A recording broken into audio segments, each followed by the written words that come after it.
This videocast is on how to name and write the formulas for molecules and how to name and write the formulas for acids and how to recognize them as well.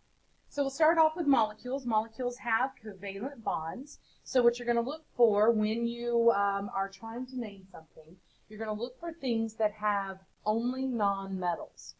So two nonmetals, or if it begins with a nonmetal, that means you're going to have a molecule, because ionically bonded things have a metal and a nonmetal. And we name those differently than we name molecules. Molecules have all nonmetals in the formula. So here's how we're going to name molecules. Step number one is write the less electronegative element first. That's going to be the first one written. Give a prefix if there's more than one of that atom present. You do not have to give a prefix if there's only one. But if there's more than one of that first element, then you are going to have to give a prefix. Then the second element always gets a prefix, no matter how many there are. And the prefixes are over here, and you have these on your information sheet as well. Only the first four tend to be tricky. Number 1 is mono, 2 is di, 3 is tri, and 4 in chemistry is tetra. Then after 4, they go along with your regular geometric shapes. So 5 is penta, like a pentagon. 6 is hexa, like hexagon.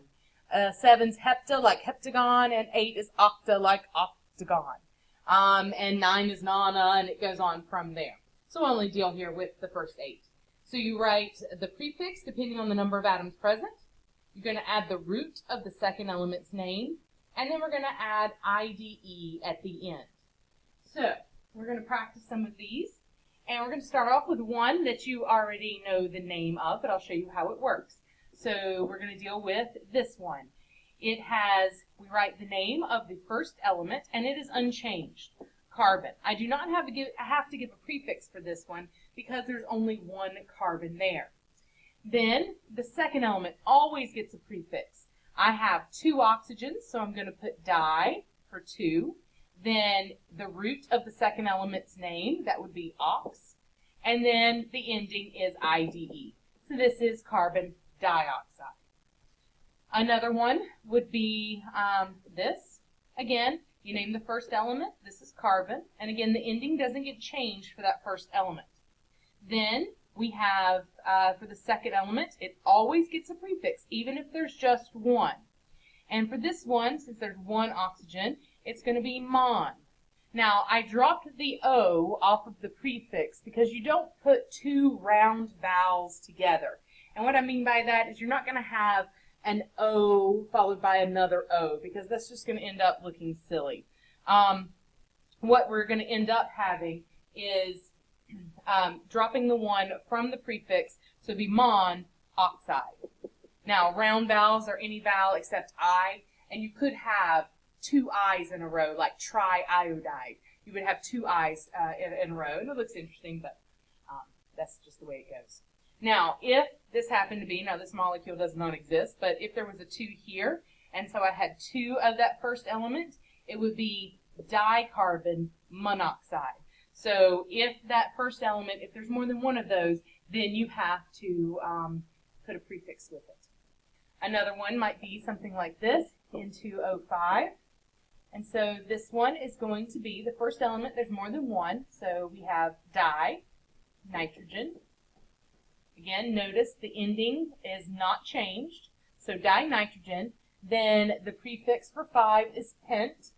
I'm going to drop the A off of pent, or penta, because then I have another vowel coming here. So this is pentoxide. So dinitrogen pentoxide. Another one that you could have maybe here, SF4. This would be sulfur. Name the first element. And then give the prefix for the second element. So that would be tetra. And I leave the A on that one because fluoride is coming next. So fluoride. All right. So that's how you write the names. You can practice some of those on the back of the first homework. There's a whole lot of that practice.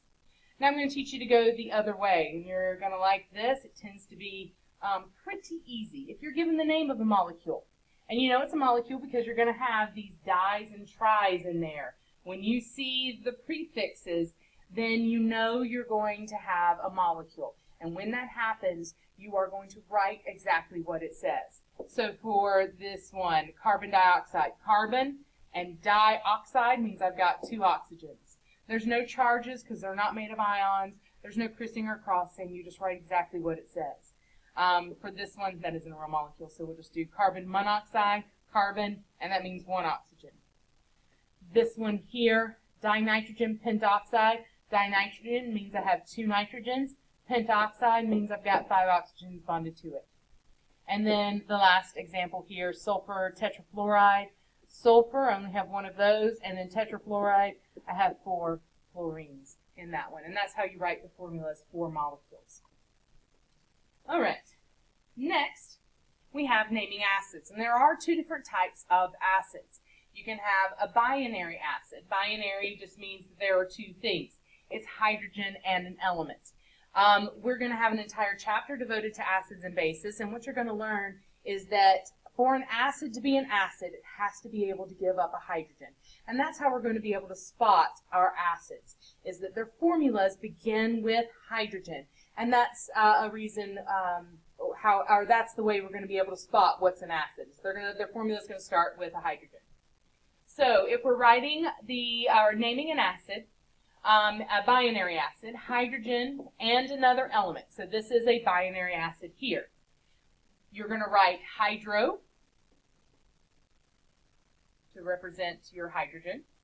And then add the root of the second element's name. So that's going to be chlor. Then you add ic at the end and write the word acid.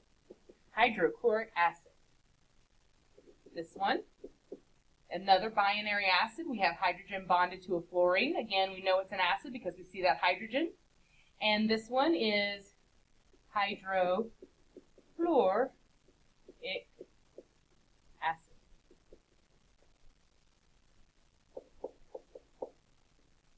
This is hydrochromic acid. And this one's one of my favorites, hydroiodic acid.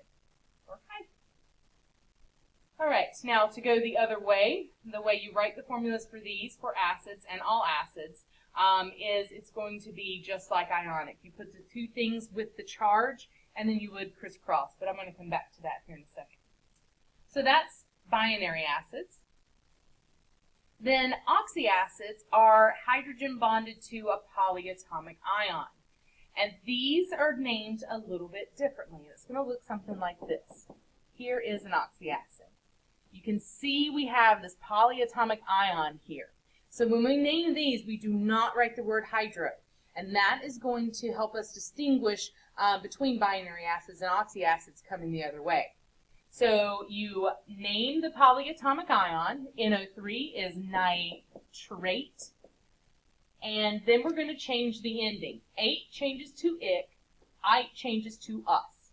So since we have nitrate, 8 is going to change to ic, so it's nitric, and then you write the word acid afterwards. So this, HNO3, is nitric acid. HNO2, well, this is nitrite, and so it is nitrous acid. Now, there are 2 irregularities there, and they're both ones that end with kind of an F sound. And I think they changed it just because it didn't sound right. Here's one, it's a pretty common acid. And with this one, we see the polyatomic ion sulfate, but I don't think they like the sound of sulfic acid. So they added an extra syllable in there, and it's sulfuric acid. And the other one is this one. We see the polyatomic ion phosphorus in there.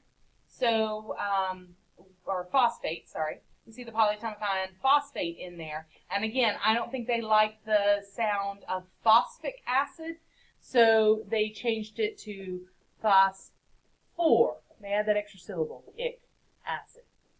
Phosphoric acid is H3PO4. and that's in dark colored sodas. All right, now going the other way, like I said, it has to deal with the ionic on how you're going to write these formulas, and you have to know how to distinguish a binary acid from an oxyacid. So I'll leave these names up here.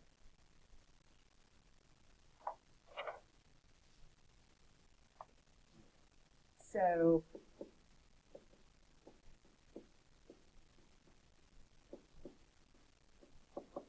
all right, we're going to start with this one, hydrobromic acid. I see the word hydro. That lets me know it is hydrogen and an element.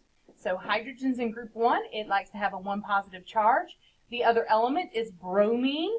So that's a halogen. It likes to have 1 negative. The sum of the oxidation numbers is 0. So the formula for hydrobromic acid is HBr. Now, let's go to this one right here. It just says nitric acid. Because there is no hydro written before it, I know that it is hydrogen and a polyatomic ion. So hydrogen's in group 1, and then the polyatomic ion is nitrate because it came from 8. And so nitrate is my other one. The sum of the oxidation numbers is 0, so I don't have to crisscross, I just have to rewrite them without their charges.